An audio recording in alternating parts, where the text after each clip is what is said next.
Okay, so there's a big misconception out here that us truck drivers, we're out here making 100 grand a year, $150,000 a year. You hear crazy stuff like that all the time. For the most part, truck drivers make around 50 to 60 grand a year. That's really where the pay's at. And that goes for owner operators as well. Lease operators, owner operators, them too.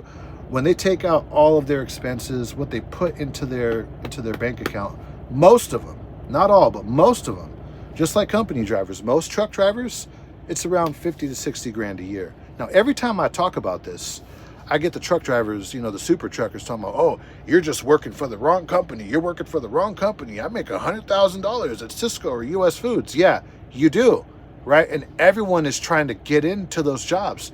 Everyone is aware, every truck driver is aware of the companies that pay a lot of money. UPS, Cisco, Southwest Traders like Food Service, LTL, the private fleets like Walmart private fleet, Costco private fleet, you know what I mean? Like some of these grocery chains.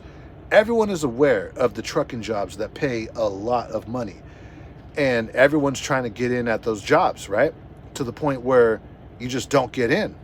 Now, I've been applying for some of these high paying trucking jobs, me and all these other truck drivers out here who have like 3, 4, 5 years experience, who have all the endorsements, clean driving record.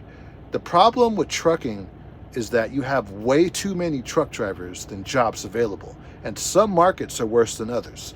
Now, it might be a little easier in somewhere like Texas, where the industry is a little bit more heavy than up here in Northern California, or like Georgia or Florida or whatever. But in those markets too, you have way more CDL holders than jobs available. Now, I'm talking about good paying jobs. Now, when you're a truck driver, you'll always have work. But for the most part, most of the jobs that you're going to be able to get are going to be low paying trucking jobs. To get into those high paying trucking jobs, like car hauling, I don't know if you guys can see, there's the car hauler right there. LTL, food service.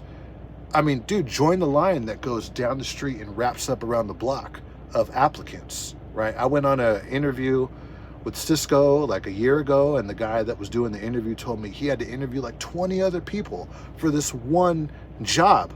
Now, that's the reason why most truck drivers end up having to work at mega carriers, like OTR regional, where you're in a sleeper and you just don't make that much money, and you give away a lot of free time where you just don't get paid for a pre-trip or waiting on the dock.